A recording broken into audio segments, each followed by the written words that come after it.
Any M&A professional will tell you that some of the most successful exits are from unsolicited offers. At the same time, if your company is not ready for an exit, when that offer comes in the door, you are most likely going to leave money on the table. Why is that? Because at that moment, the clock is already running. The buyer's asking questions, diligence has started. Your company is at that point under a microscope, or it very will soon be. Whether it's financials, contracts, concentration of earnings among customers, quality of revenues, tax planning, legal structure, growth strategy, and many more. All of these areas are going to be under examination to a minute detail. And if there are weaknesses, and there most likely will be weaknesses, especially if you haven't prepared, that is going to affect the purchase price.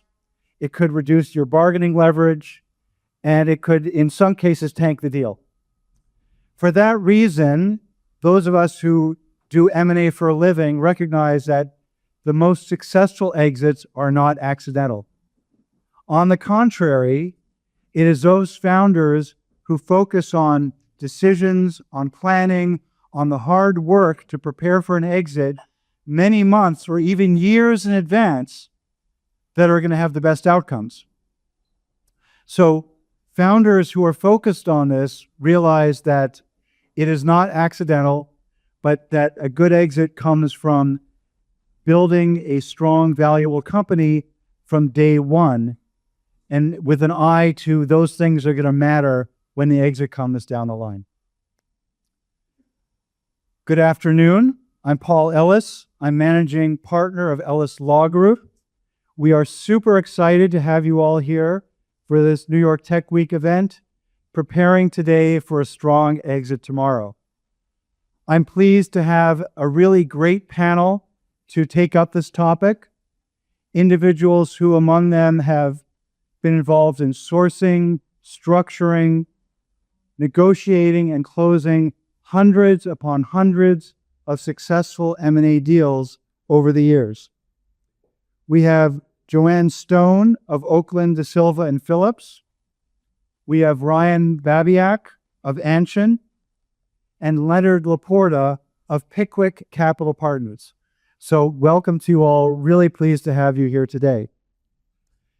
Together, as a panel, our goal is to help to advise those of you who are really focused on the long view, who want to understand, figure out today what's going to give your company value tomorrow, to understand where the market is going so you're ready when the time comes. And those of you who appreciate that preparation, whether it comes to financial, legal, operational, or strategic, can make a big difference in getting to the best outcome when it comes time for an exit. So with that, we are going to go into quick introductions down the line, and then we will jump into our content. So again, my name is Paul Ellis. I am managing partner of Ellis Law Group. We are a boutique firm here in Midtown. We work with small to mid-sized tech and tech-enabled companies, as well as venture capital funds. Our clients are looking for us to help them with efficient, cost-effective solutions to their legal needs so they can focus on growing and hopefully exiting their companies. We work on the life cycle of issues facing startup companies. So beyond M&A, we do formation, we do financing. We work with employment agreements, equity plans, intellectual property protection, general operational matters across the board and across a variety of industry sectors. All of our attorneys come out of top law schools and major New York firms, allowing us to provide big firm expertise with a more efficient cost structure and more personalized attention of a boutique. In fact, many of our clients actually come to us out of big firms because they realize that our combination of expertise, of personalized attention, and cost makes for a compelling value proposition. Happy to speak with anyone after, or feel free to reach out by email. And with that, I turn it over to you. Thank you. Thank you for having me here. I'm Joanna Stone-Herman, and I am a partner at Oaklins, DeSilva+Phillips. Oaklins, DeSilva+Phillips, we started out as DeSilva+Phillips, a boutique investment bank focused only on media and technology. We started 30 years ago. And 10 years ago, we became part of Oaklins, one of the world's largest mid-market investment banks. So we now have offices across 40 countries. We cover 15 industry verticals. I co-lead the technology, media, and telecommunications practice for Oaklins. So we have over 70 TMT bankers worldwide. But I want to mention, because I think it is why we see a lot of symbiotic relationship here with Ellis Law, is that we also try to maintain the boutique, very customized approach to our clients that we've had for 30 years. And I think that is really what helps clients prepare for M&A. We've done thousands of M&A transactions. We provide all the normal financial advisory services work, but recently we started something called Prep, where we help prepare clients who are maybe even 2 or 3 years out from being ready to sell, so that you either plan for it or are ready when the offer comes in. That's what we'll be talking about. Thank you for having me. Thank you, Joanna. Len. I'm Leonard LaPorta from Pickwick Capital. I'm a managing director at Diversified Industrials, Highly Engineered Product Group. And basically, glad to talk to you today. And there's quite a few things happening at this inflection point in where you're at in your businesses right now. And I think with Joanna and I are going to just try to cover some basics here for you all. And feel free to ask us a lot of questions. So I'm Babiak. I'm a tax partner at Anchin, Anchin, or just Anchin. I've been in public accounting just shy of 20 years now, and have spent the last dozen or so focused on working with venture-backed businesses. I hate to just call it tech, because there's other types of companies that we certainly get involved with.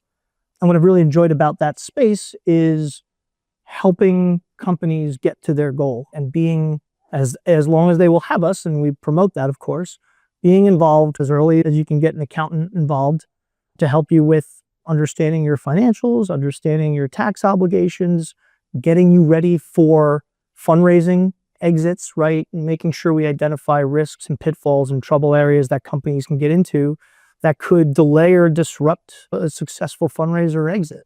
And then we'll also work with the founders as well, and even your employees over time, on what that exit means, right? What kind of stock compensation plans do you guys have? What does this look like? What's the liquidity going to look like? How do you manage that new wealth that you may be coming into once that deal successfully closes? All right. Thank you all again. Really pleased to have you. And let's jump in. So what are we going to talk about today? Here are our topics. We are going to start with some brief comments on the current state of the M&A market, what's actually happening out there right now. Then Len and Joanna are going to go into strategic planning and developing alternatives. So what is it that you can be doing and should be doing months or years out in order to be ready strategically for a transaction? I am then going to have the same focus on the legal issues. What are the legal elements of your legal structure, your contracts, and that you should be thinking about? And then Ryan will be the same topic on the accounting and tax side. So generally speaking, as you no doubt understand by now, this is about long-range planning. This is not about when you have an LOI. This is what you need to do long before you have an LOI. So we're not talking about negotiating an LOI, what the deal looks like, what the terms are. We're talking about what do you do 18 months, couple of years, 3, 4 years out to make sure that you are ready when the time comes. So for that reason, we're not talking about specific opportunities, but just the general landscape of how you get ready. Lastly, we can't give you answers to all these questions, how you address particular issues, but we're trying to sensitize you to the issues generally, what you should be thinking about. When the time comes, you should be talking to your professionals, whether it's your lawyer, your accountant, investment banker, or others, to help them help you be ready for an exit when the time comes. So let's go on to our market update. Joanna. Yeah, let me just start with a word that we've all been hearing way too much: SaaScopolis. I'm going to just say right now, I do not believe there is some sort of apocalypse that's come to the SaaS industry. We are not seeing the bottom falling out across all SaaS. What we are seeing is that the rules of the games have been, all the rules have been rewritten. we went through first an incredible heyday during the pandemic where it was just really fun to be a banker because we could just go out there and say, we've got a SaaS company. They have no idea when they're going to be profitable, but they're growing like crazy because everybody needs their service. And we're going to sell them for double-digit multiples, sometimes very high double-digit multiples. And it was fun, right? That was a fun time. That time, unfortunately, is gone. But that's been gone for a while. That's not new. That left us 3 years ago. And what we're really seeing now, we saw this at normalization where we said, okay, if you're a SaaS company, you're going to get mid-single-digit multiples on your revenue. And here's the KPIs you need to get there. We could talk about KPIs on your retention metrics. We could talk about KPIs on your growth. We saw a new focus on profitability. And then in the last 6 to 12 months, we've seen something else. And it's much more strategic, much harder to measure, but it is the most important thing at this point in time in the tech industry, of course, which is what are you doing about AI? And yes, there are companies that were very valuable 2 years ago that have no place in a world of AI. And if you're one of those companies, guess what? It's time to pivot. Doesn't mean you're dead. It just means you're not selling now. You're going to figure out a pivot. And if you have an AI strategy, I can no longer have you come to me and say, here's what you're worth. But you know what? If you have an AI strategy, I'm going to get you sold. And guess what? I don't even know what the ceiling is anymore. I've got companies out there. I've got a company right now we're talking to Google about. I don't know. It could be a crazy multiple. We're going to see. Google really wants them. It may not happen. And then there's other companies that I think will pay more normal metrics that are very interested. We don't know. What we do know is that if you've got a good AI strategy, incumbents need you. The incumbents that are ahead of the curve in AI want to stay ahead of the curve and they'll acquire for it. And the vast majority of incumbents right now have no idea how to make sure that they're staying ahead of the curve in AI. So if you're a tech company, you look at the incumbents in their space, they need to acquire innovation. And if you've got a good strategy, they will pay up a lot. So that I feel like it's a very strong M&A market for that reason. Absolutely. I agree with that. Period. Stop. We're done. You go home. What I would say in the past year, what you've seen inflated expectations on value, reach an incredible effort on your client's standpoint. And it's not necessarily the founder, it's the ex-wife, it's the chief technology officer who said, I've had enough and I'm getting picked by some AI company to go and get stock options. Everyone's valuation now is high. So we come in as a banking group, you sit there and go, I'm sorry, but irregardless of what strategy you pick, we're going to come down with our first initial 150 question due diligence list from marketing to operations to finance to your corporate governance. And I'm sorry, but your first couple sessions are going to be like having teeth pulled out of you because we need to understand all that. And that's what's getting deeper here. And I'll finish here, but the recent deal, we were 9 innings of a ball game. We got to the 9th inning and we went exclusive.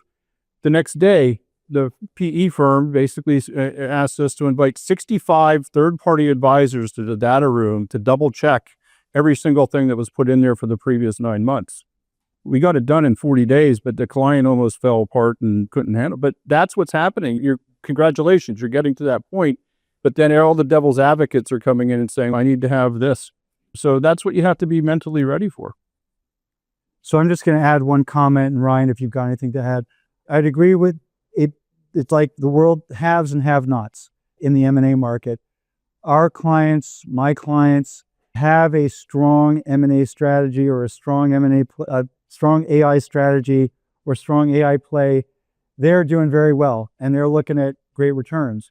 Those that are really still very embedded in the world of SaaS, it's not that they aren't getting sold, but life isn't nearly as exciting as it used to be. Just a couple of days ago, I saw a purchase price get knocked down by 15% over concerns about how deeply this company was embedded in SaaS and not having a strong enough AI strategy. Yet that is for real what's happening. And it's unfortunate for those SaaS companies, but take it as the new reality and adjust to it. Brian, anything? Yeah, I'll say a great point earlier about it's a we're not in the pandemic anymore, right? I thought maybe 2/3 of my time was probably on diligence calls for about a year and a half, right? And they were just coming fast and furiously all the time.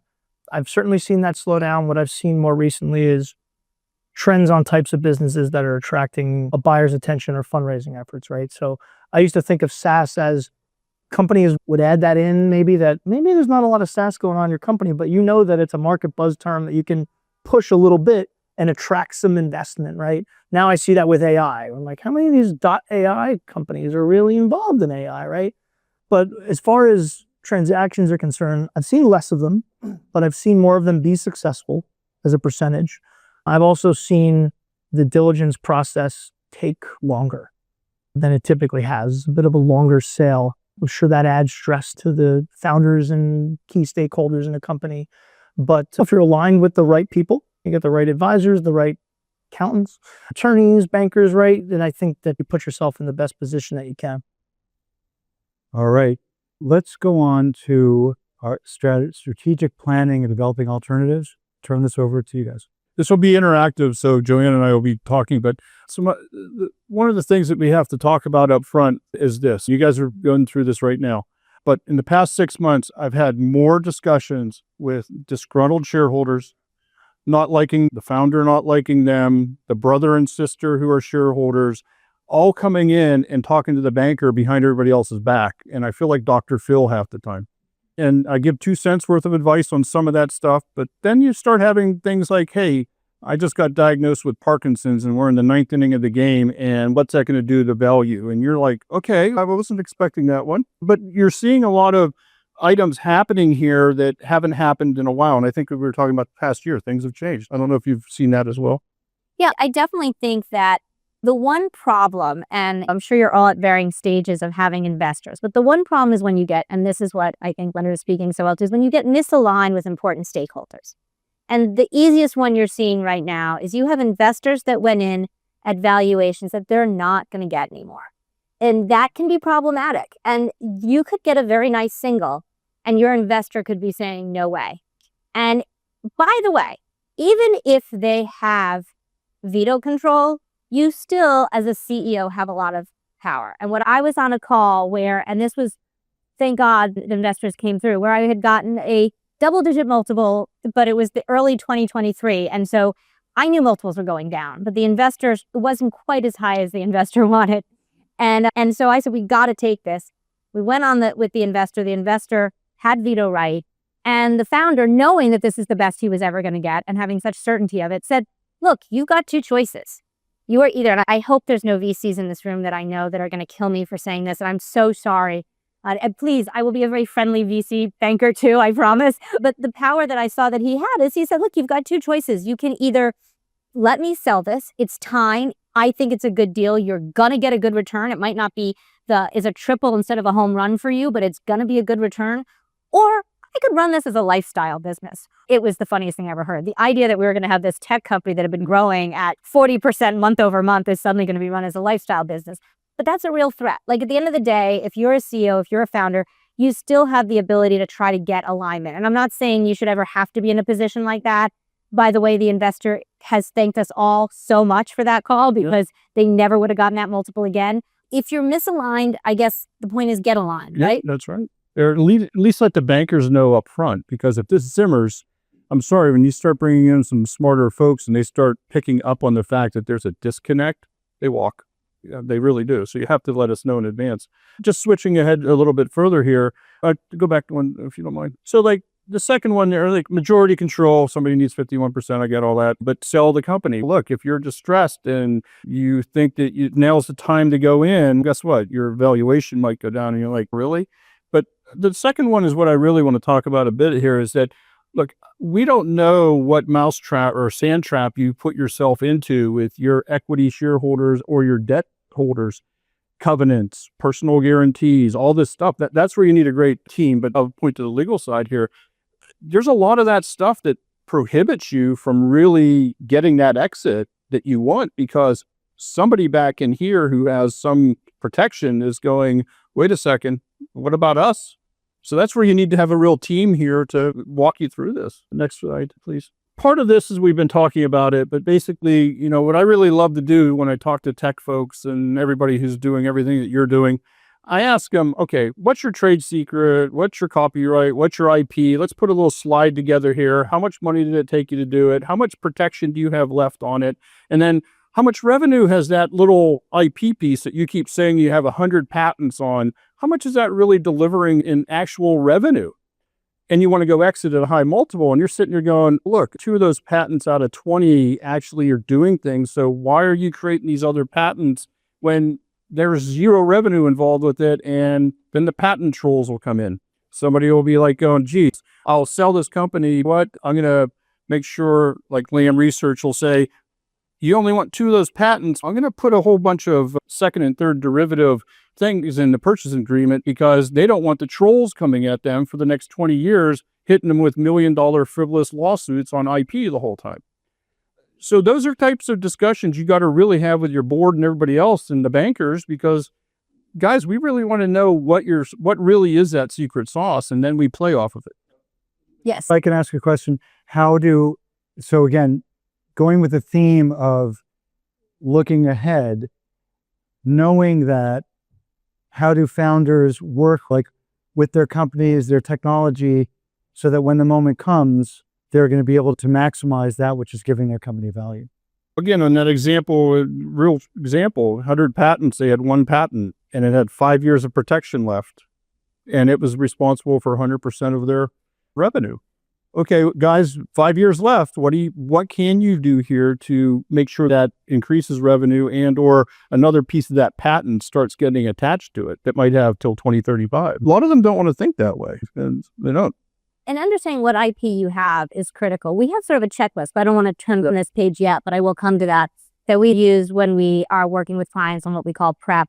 Because an IP is a huge one, of course. And it also goes to, do you really own your IP? And this is where it's a partnership. It's a partnership between accounting and legal. And with legal, we very often, you find out that you've got some employee who left 3 years ago and you were careless with your documents back then because you were new. And that is not a rock solid IP agreement. You do not want to be calling them when you've got an LOI from Google. That is not the time to call them and say, hey, we were sloppy. The time to call them is when you say, we're going through some pivots, and then you still got a good relationship, and you can do it in a very collaborative way and make sure that you're owning your IP clearly. I think that, and I don't know if there's anything else on this slide you wanted to talk to. Maybe we... Yeah, we can go ahead. I was just, Ryan, from an intangible standpoint, what we're talking, how do you guys get involved with that? There's a lot of, most of my work is in tax, right? So very exciting stuff. I know when people tell me at work, they're like, oh, this is exciting. I was like, yes, for what we do, of course. For the outside world, maybe not so much. But with IP, I mean, look, from an accounting side of things, often the IP isn't a consideration in your books and your records because you're developing it, right? So it's part of really your valuation. There's a lot of tax favorable situations out there with transactions where that actually works to your benefit. Or it's my financials say my assets are this, but the value is here.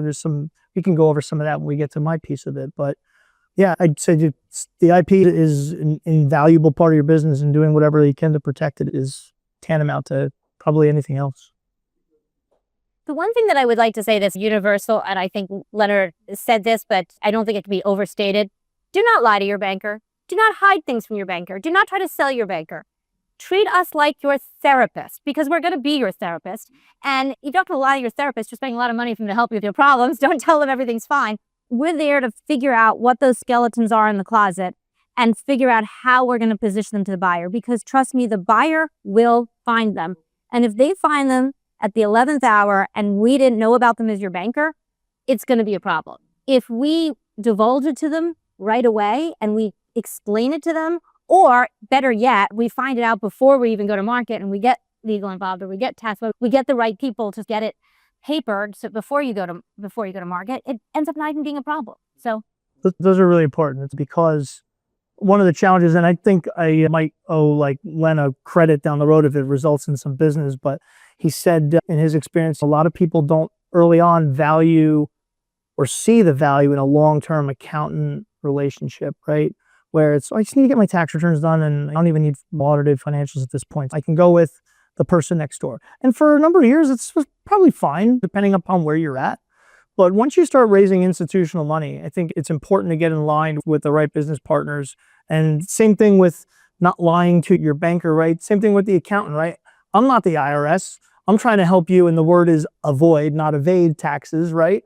So we want to understand all those things. And when you get into those conversations with buyers, I know there's legal issues that you're right, you want to be ready for, but on the tax side of things too, there's a number of areas as well. I can't tell how many times, and it's less common now. It still exists, but it's not as big of a risk, I've found. Years ago, those SaaS companies that we were talking about, they weren't doing anything for sales tax. And next thing you know, diligence during that process, somebody comes in and goes, you guys ever look at this? Like, you could owe millions of dollars, right? And next thing they come to you and say, oh, we never had this conversation. So we know on our side, that's stuff we want to talk about up front too, because we want to protect you and look like we know what the heck we're doing. But also on the other side, you don't want to delay the transaction by now having to deal with this one issue that could drag on for a period of time. And again, as you're saying, the time to be talking about it is not when you're staring down an LOI. The time to be talking about it is way far out so you can address the issues and get them handled timely. You guys have a... Yeah, I guess I was just going to say, so we have what we call prep, and we talk about being prepared to be bought. There's an expression, the best companies are bought, not sold. And I think that's both true and not true. You're always selling, and you should be ready to sell. And that way, when someone comes along and wants to buy you, you're ready. One of the things that I'm a big believer in, and a lot of VCs hate when I say this, but I think ultimately it's true, is think about who your potential acquirers are when you're really early stage. That does not mean, and this is why people hate it, that you should direct your company to be bought by one particular acquirer. Don't make it limit you, but keep them in mind. Sometimes the best thing you can do with all those people is say, is there a strategic partnership? Some of the best deals I've done is because you have a strategic partnership. And John Matthews, who works with me, has done this beautifully. We did this with a company we sold that he created the relationship with Oracle. And then Oracle realized, you know what, we don't want to just partner with this thing. We want to buy it. And you know what? You're in the best position because they know how good you are. They know how fantastic you are. So that's one thing. I don't know if you want to say anything about that or... I would just say that, look, I'd say 8.5 times out of 10, someone says, hey, I really think this company is a great match. And they do all this stuff and they go all down the road and it gets time to go to the altar. And guess what? You're standing up there and the other group just had backed off. That usually happens. You get upset. And you're like, for proper planning and the right bankers or the right legal and the CPA, maybe you could have thought through that a little bit more. But it is like, hey, this is the best. And you're like, I'm sorry, that's not really not the fit. They're telling you that. But they love you. But they just don't want to hook up and get your M&A done. So I think understanding where those partnerships or M&A could be, I think is very valuable. We've talked a lot about IP, build a strong management team. There's two pieces to this. Obviously, part of what people are buying, especially now with AI, a lot of deals, part of the value is the acqui-hire. Having a strong team, having that team incented to stay. Leonard mentioned you find out that someone just came and poached your CTO. That doesn't happen if you've got the right stock in the company and the right equity agreements and Investing terms, yeah, absolutely. Yeah. If you do it right, you can keep your management team in place, and you want to make sure, because having that strong management team that stays is critical. Creating the right deals, making sure all your agreements are aligned, managing all your key stakeholders. We've talked about that too, especially in terms of investors. The strong legal oversight we cannot understate, so it's there twice.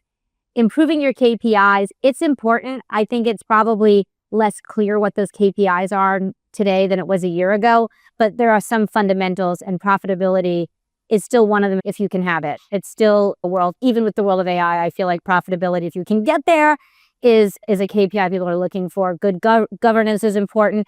The thing that we haven't talked about that's very tactical, but I think as we're saying, is be ready for due diligence. I think you should always have a data room ready. And this is one of the things when we work with clients on prep, we get ready. Because you don't want to be, what happens is, and Leonard said this, they're going to send you a list of 150, or maybe you said there's 150 documents that you're going to have to produce in the next 2 weeks because they're interested in buying you. It's really good if all those documents are already nicely organized in folders and you just have to update them because you haven't put last month's financials in them. It's really grueling if you have to pull it all together from scratch. Exactly. And look, this really comes down to you all in the room here are the senior leaders. You're the executives. You're the founders. And guess what? You're trying to show confidence in you and your team on delivering. So you don't want a data room and you're scrambling. It sends a signal that, you're just bootstrapping this and you're not really doing the next 2 to 3 years or looking at that honestly. So I would just say that, again, going back to the other part too, is you're putting all these projections out here. You're in the software world, you're in the IE world, AI. But look, it comes down to how many times have you actually hit your forecast? And I think it's a pretty low number than what you think. And so whenever the investors or the other folks come in, they're going to be stress testing you for a couple months. Oh, we thought we'd do that. And a month later, that didn't work out so well. So you have to really be convinced in your forecast that they're actually hitting what you're wanting to hit.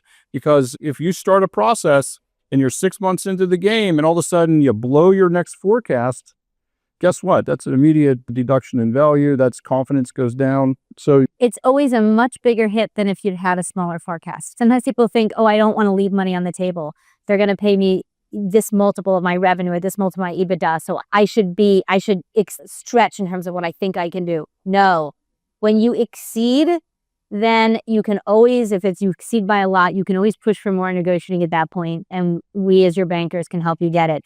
If you miss, they get to call the shots and they get to decide how much a haircut you're going to have to take. How do you think about that in connection with earnouts on a stock purchase agreement? Because if I'm forecasting that I'm doing better than I really am, does that raise the bar then for what the earnouts need to be? So I get paid my full amount, right, on the close of the sale over whatever the time period is. 3 years is the most common one I see. But how do you see that interacting? I just have something I'll let you go. Again, it comes back to competence.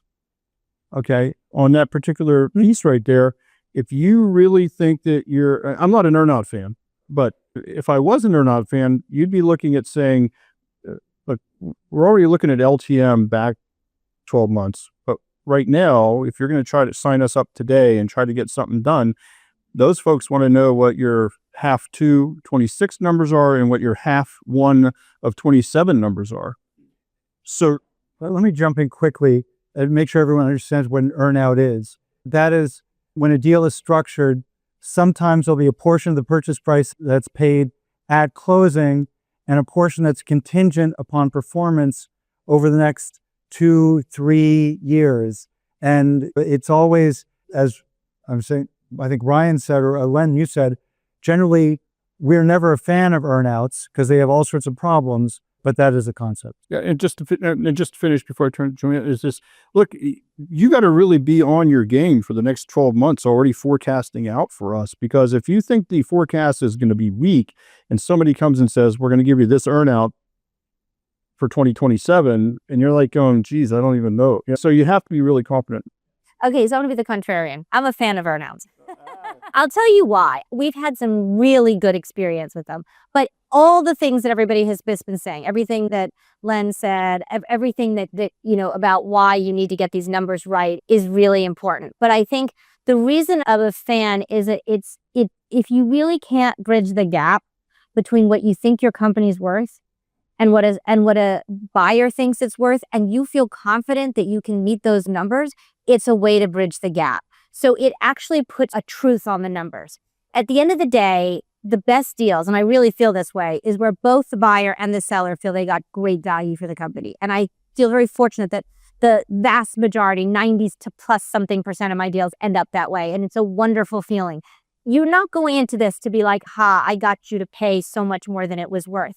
So if your forecast is crazy and you're never going to make it, you're trying to do smoke and mirrors. It will blow up at some point. There will be a time during the deal where they start to see weakness and they're no.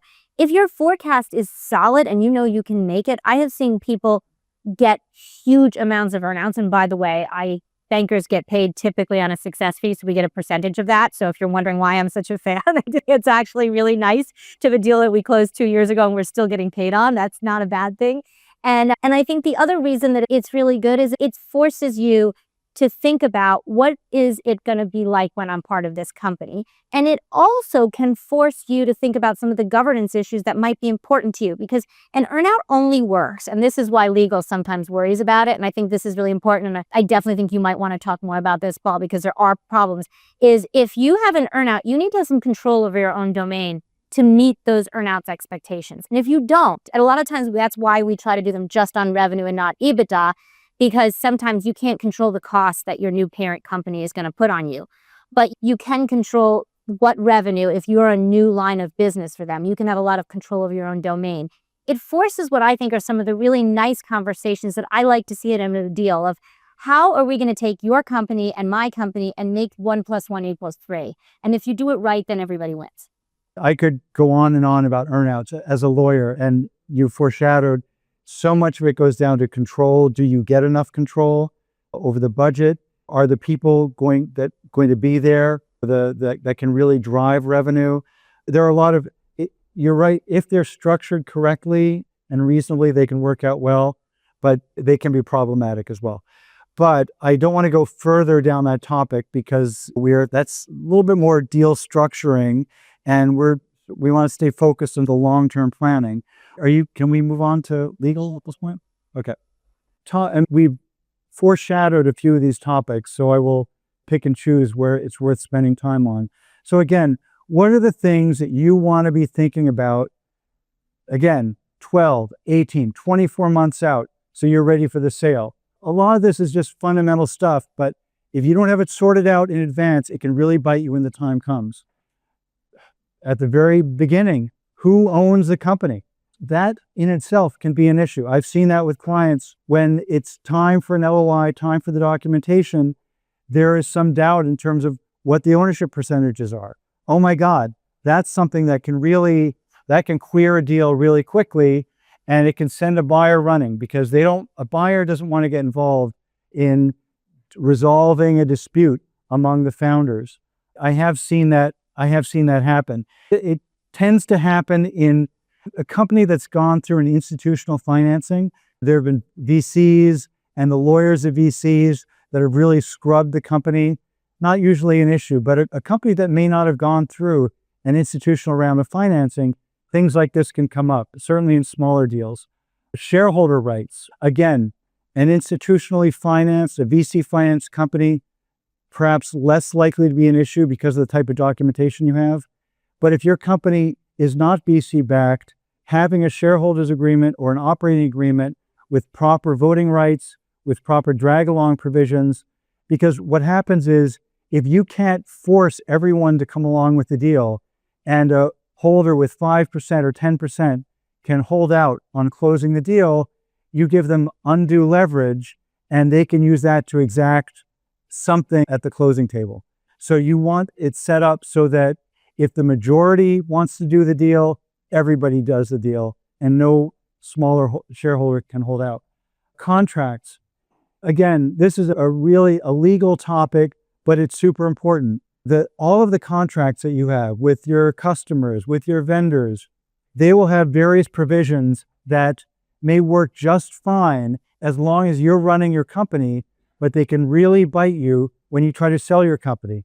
As an example, some contracts will have anti-assignment or change of control provisions.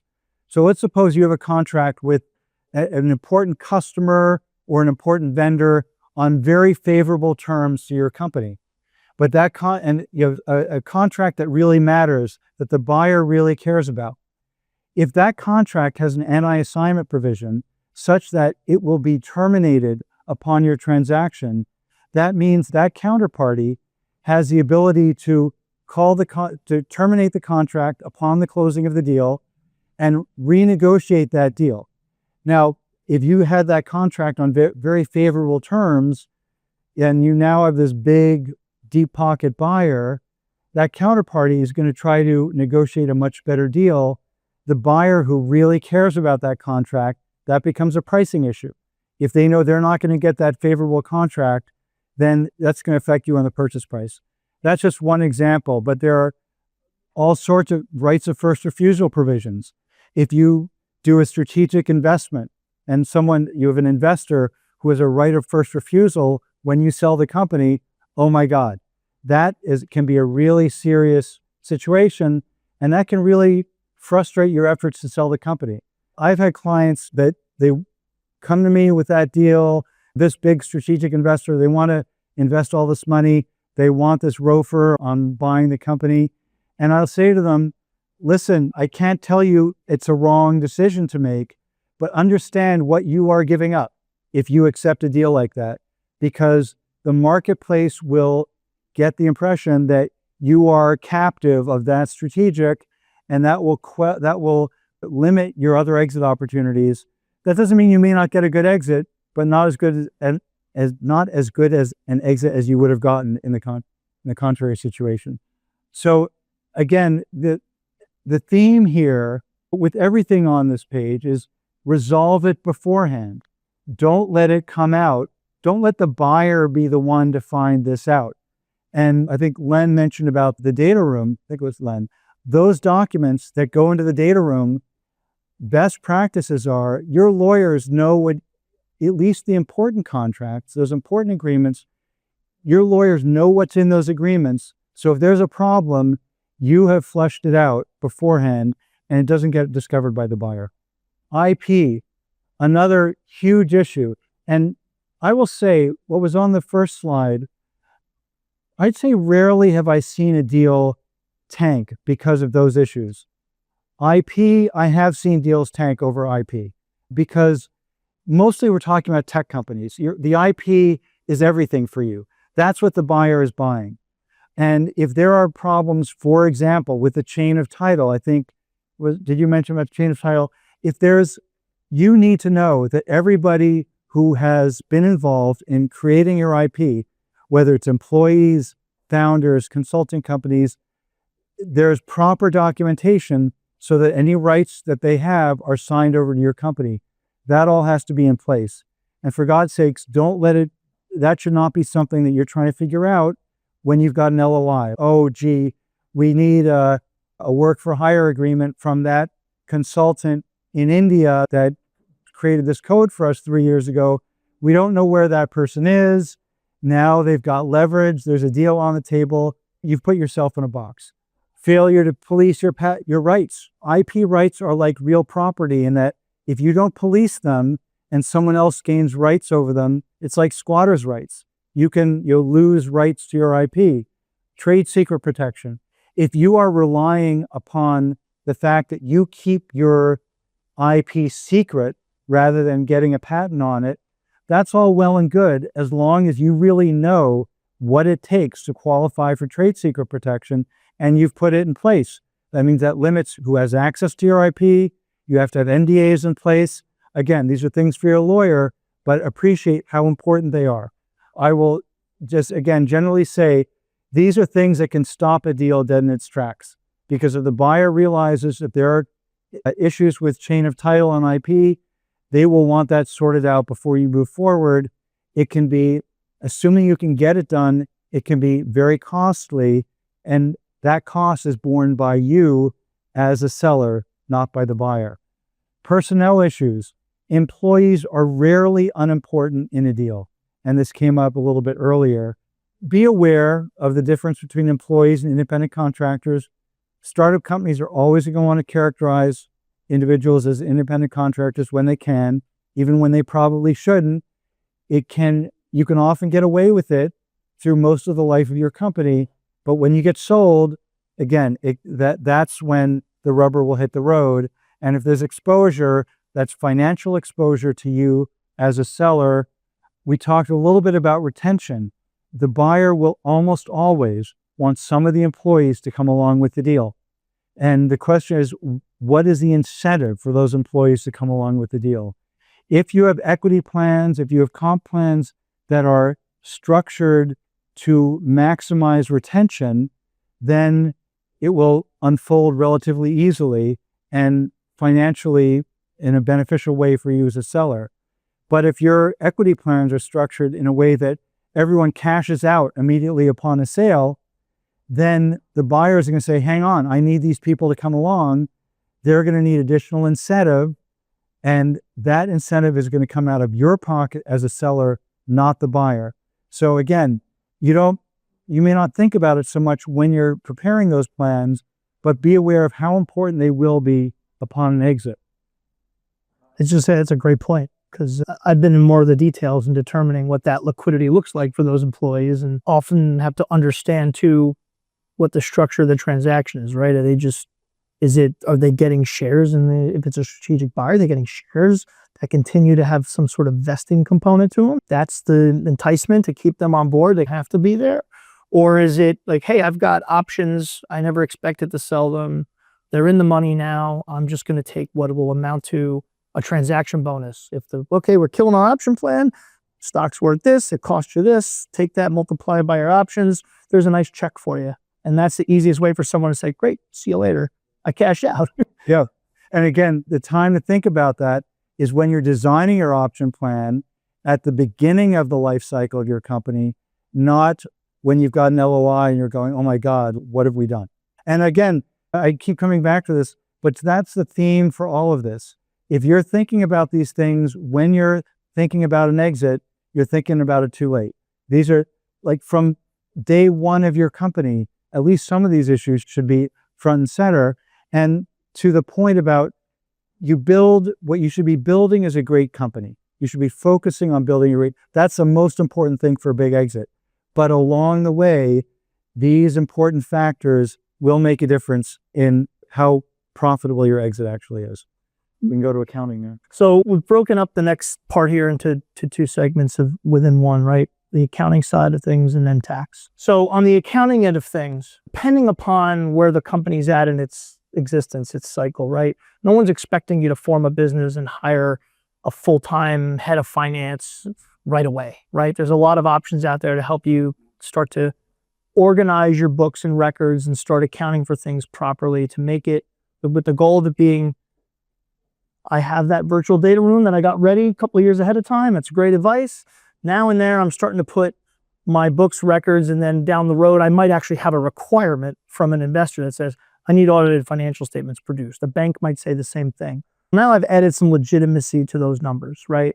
I think it's important to understand when to bring on and build out that finance function. There are plenty of groups out there that are really great at providing startup accounting or fractional CFO services. I think they're more than adequate early on in the company, and maybe you can continue to use them right up until you sell the business. I've seen plenty of fractional CFOs who will tell you, I'm not a debits and credits person, but I have led successful exits to understand what buyers are looking for financially to get you into that right spot. Other on here too, we've mentioned this and alluded to it a little bit. I don't see this happen that much, and I think it should be something we mention to clients and companies earlier on, is having some sort of quality of earnings done so that you are uncovering those financial skeletons that might exist and be able to educate yourselves or have your advisors educate you on, hey, this might come up in the conversations we're having. Here's how I think we should approach it. That way it's no surprises. I would say that more and more, you're going to have a quality of earnings done. It's just a question of whether you want to do it yourself ahead of time. That's what I meant. It used to be, but it's I think Ryan's bringing up a great point. 5 years ago, some deals we had buyers do a quality of earnings. Now it's very rare that we don't have a quality of earnings. But it's not necessarily led by them in advance to say, let me compare your quality of earnings to mine, and we can. And if you do it first, it is an expense. But we always feel it's a worthwhile expense because you get to control it, and then the buyer will probably do their own, but they'll start with yours. And you'll have already uncovered, again, the theme, uncovered your skeletons before the buyer does. Yep. In my experience, again, my 9-inning baseball game analogy, guess what? The buyer's QV won't start until they are either under exclusivity or something else. So guess what? That's the 8th, 9th inning of the game. So you've gone 7 or 8 months up to this point. Oh, we're going to hire PwC to come in and at $1 million to come in right now to do a QV on you. So if you did something at the beginning, the first, second, third inning of the game on our side to say, hey, we identified that, then the bankers, we then can start positioning that for the middle inning game until you get to that. Excellent. Yeah, that's one of the biggest opportunities and challenges of like my role with companies like all of yours is identifying, managing risks, right? I've been in tax for years. I have plenty of companies I work with that are more closely held, long-term businesses. They have income that makes the planning more, and I'm going to use the word exciting, even though I said it's tax. Let's temper our expectations there. But plenty of others where it's like, how do I show value to this company? They're not expected to turn a profit before they sell this business. So what can we do to help them out and benefit them? And there are a number of different areas that you can talk about and look into. If you're in a true tech business, there's R&D happening. You can monetize that R&D. There's more available under the federal tax law to take advantage of R&D credits as a startup without profits than there was 10 years ago. Actually, about 10 years ago that changed. The other one is there's hiring credits incentives out there too. I found that to be, especially in the New York area, they have some really great programs. The trouble is, pandemic came along and everybody said, I don't need to be in the office anymore. I don't go to clients anymore and see them with the exercise equipment and the juice bars and all the other crazy expenses that they have which isn't a bad thing, right? If it's, hey, look, somebody likes the perks that we offer, maybe their salary, I know I can't pay them the market rate of salary because I'm an early business, but maybe I have these other perks that are there for them. I don't really see that much anymore. So a lot of it is just, it's finding things out there that you may not have been accustomed to beforehand, but there's all sorts of programs to help companies out there. And that's one of the challenges we face to help businesses be as financially successful as they can be before those heavy transaction sale conversations start. Again, tax guy, I totally understand accounting, but if you're going to ask me like the gap recognition policy on leases, I'm going to probably call a colleague that does that more often. But my guess is none of you are concerned about those type of things at the moment, which is totally fine. Yeah, let's get into some tax stuff. Okay, the biggest focal areas for tax that you need to think about, probably less around your operations of your business, right? Yeah, you got to file tax returns. If you're a startup that's trying to get venture capital money, odds are you either are or will become a C corporation, likely a Delaware C corporation, right? So that company's got filing obligations. It's a necessary evil. What you want to make sure you're doing is trying to keep your taxable income, if there's a potential for it, as low as possible, but also start to understand some of the components that go into your tax returns because they may have some value for you on an exit. For instance, you've got R&D credits that you built up. You weren't able to use them. Guess what? That doesn't mean they go away on us. If somebody buys the stock of your business, they're going to carry over to the buyer. Same thing is true with net operating losses, right? There's some value in some of these things that you may be able to bring to the table and help in the negotiations and consideration for the company. And then I'll talk about two areas that I think are really important. One is we've mentioned about understanding your equity programs, right? Stock options, restricted stock, what have you. There are tax ramifications for that stuff. So it's important to understand with your accountant and with your attorneys, because they're the ones drafting those plans, like what's your goal, what's your intention, and then if you went forward with this, what are the potential risks of doing it? So we get the right plan together that'll probably take you from all the way up until you sell the business. And then the last is, I don't know how many people, if you want to show your hands or what, but qualified small business stock, 1202 stock. How many know what it is? No, come on. And the only reason I bring it up is because it often will be one of the first things I get asked about as a company starting to really grow their business. So there is a federal, and some states follow this rule. There's a very important federal benefit that exists out there for C corporations. And the rules have expanded, by the way. Last year with major tax legislation, it expanded these rules a bit to help companies maybe get this benefit sooner. But the old rules were you hold stock in a C corporation, right? I'm a founder. I get my founder shares. Company's not worth anything when I get them. There's no tax consequences often. I hold those shares for 5 years. There's potential to have the majority of, if not all of your gain when you sell that business, federally tax-free. No tax at all, but you've got to understand the rules because there are things the company's got to be doing and there are things that you personally have to be doing as well. As far as like the type of owners that are invested into the company, you go to raise money and somebody says, I want out, I'm going to cash out a little bit. How do you structure that? Is that done as a sale between a new investor and that existing one? Is it a redemption on the company and then they reissue stock to somebody new? There's a lot of components in there that you might think all along, yeah, qualified small business, I got this. I'm going to make $50 million on this sale. I'm going to pay very little tax. It's going to be fantastic. And then you find out that something existed that isn't going to allow that.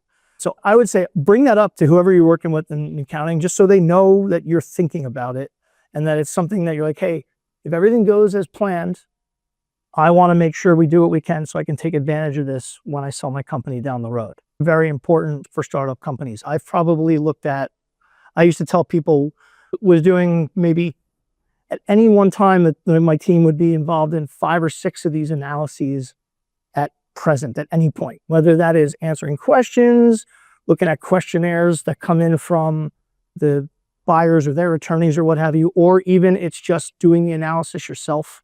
Say, hey, we drafted all this stuff up. We talked to the accountants. We're pretty confident we're going to get there. Let's hold on to this thing and maybe we update it every year. We'll see what else. The only thing I am, other than this too, I guess understanding too what the deal is going to mean for you when it closes and how that's structured. Just very simply, most companies given a choice would buy assets because they can step up their basis in those assets to what they're worth. Most sellers want to sell stock because it's subject to capital gains taxes. I don't have to worry about ordinary income tax rates. I don't have to get potentially, if there's any, could be even any self-employment things going on in there with FICA taxes. So it's finding kind of the balance between the two. But I would say more often than not in this community, what percentage of your deals are stock deals? Oh, so you have, okay, but what about in the tech space? Is it more? This is interesting because I always think in my head it's the majority, but I might just not be. We sometimes, now we can, if we actually have to, we can structure it so it's a stock deal, you create the holding company, and then it's an asset deal for the buyer. True. So you sometimes can bifurcate this so that both sides get and that's where then I call you and say, explain to me. It's like we sold the stock, but we treated it as there's certainly some flexibility. Yeah, because it's always going to be in the seller's interest if they've done the stock planning correctly to do the asset. It's certainly easier to report a stock sale. Other than understanding the inputs to the calculations, it's no different than me selling shares in a publicly held company through my E-Trade account. That's the result can be that simple to determine. The pieces that go into it might be a little bit more challenging to do. But you're, as a founder of a business, a successful exit, if it's your first one, you're going to come into, hopefully, and congratulations, right? You're going to come into a nice liquidity event with money you've never thought you'd have before. Look, protect it, right? Talk to accountants, see what can be done to minimize any taxes on that. Talk to wealth managers about how to put that money to good use. So that, look, I'm an easy person. I'd like to think I'm motivated if I were a founder, like I'd build a company, great, it's going to help the world. Once I get that exit, I'm easy. I don't think I'm going to find that second business. I'm going to go, I always use the analogy, who knows Forrest Gump, the movie Forrest Gump? I always like when he sells his Apple stock, right? And bubblegum shrimp or whatever it is. And he says, because I love doing it so much, I cut that grass for free. That'd be me. I'll go cut the grass for the high school. I don't need to do anything after a successful exit. I'm happy, I'm done. So protect that money, right? As if maybe that's it. That's your big payday, right? As long as you have that 5-year national non-compete that you can go cut grass, that's great. There you go. I will say, I'm sorry, Ryan, are you? Oh, yeah, no, I'm good. I'm happy. A couple of observations. Ryan, thank you for that. A couple of observations to what Ryan finished on, wealth management. That is a super important issue. And again, something that we've done this panel where we'll have a wealth manager on the panel as well, just to talk about what the planning is that you should be doing, again, a couple of years out, so that when you do sell your company and you get that big payday, you've structured things in a manner that you are getting the most benefit from that transaction. So again, in the guise of issue spotting, if you're heading for an exit in the next few years, think about that. Talk to somebody who knows what they're doing to make sure that you get the most benefit from a wealth management perspective. The other thing I'd say is Ryan has touched on a lot of really nuanced issues in accounting that are so important. And I will say to you, there are a whole lot of accountants out there who don't know all of these issues that Ryan has touched on. The reason I bring it up is the importance of working with an accounting firm like Anchin, but there are others, but Anchin is a good one, that really, they do a lot of work with startup companies, with tech companies. They understand R&D credits. They understand the nuanced issues around sales tax, all of these points that Ryan has brought up that you need to take care of properly along the way so that they're all lined up when you go for an exit. So we will take a couple of questions. Yes, we have a microphone? Great. Hi, Jessica Joseph, senior community here at 11+ years. I had two questions first for Len. In acquisition, are you primarily underwriting long-term profitability value, or are you also comfortable lying into a high-growth window where the strongest returns may come in the near term? So you may have a big event at the company short term, you're saying, and then how do you evaluate? It's probably you might look for something that's long-term, 5 to 10 years, and with this continuous growth.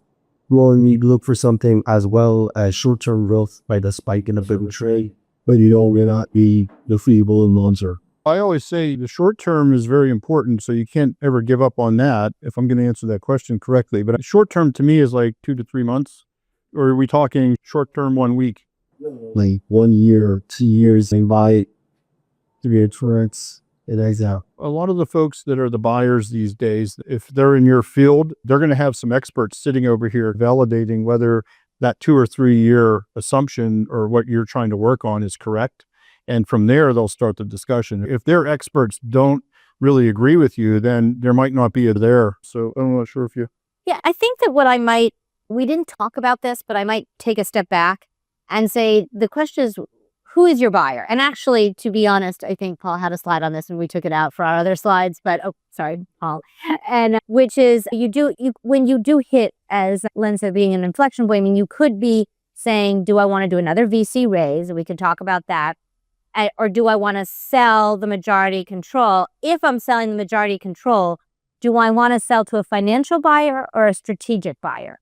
And I think what you're asking, if I understood this correctly, is how is a buyer going to value your short-term spike in growth versus longer-term growth potential? And I would say the lovely answer, it depends. But it does depend on which category you're in.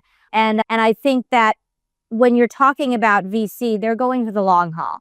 And they're making a lot of bets, and they want a home run, and they want 5 to 10x return or more, and they're willing to go big or go broke, right? We don't tend to get in that. When you're doing VC fundraising, you typically do not use a banker. When you're doing private equity fundraising, or when you're doing a sale to private equity or a strategic, you use a banker. And in that case, they do have to take a bit of a longer term. So private equity, if they are going to buy your company, they are probably going to have you keep a big stake in the company. And they're going to be very focused on how are you going to help me in 3 to 5 years make that company worth a lot.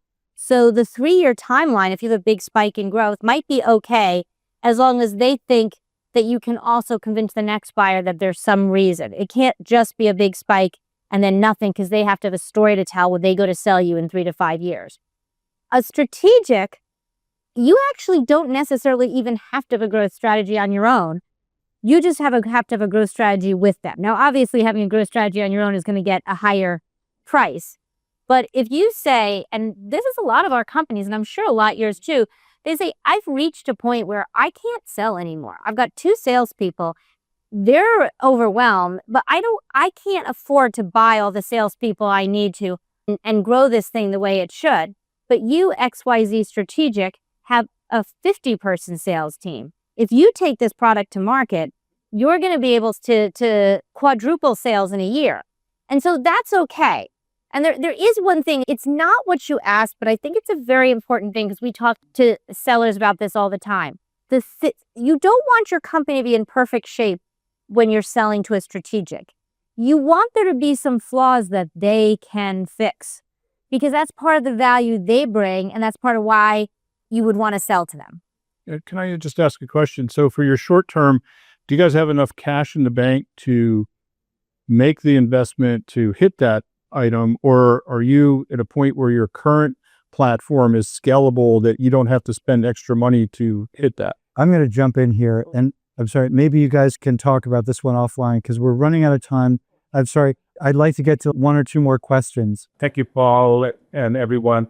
I guess I was just going to talk about the human element in all of this. And it looks like, period, as a founder, business owner, you have to keep the business operating and profitable at the same time as you have to enforce your right key at the same time as you have to also be a part of the dance that results in longer-term great outcomes. So what does balance look like in that context?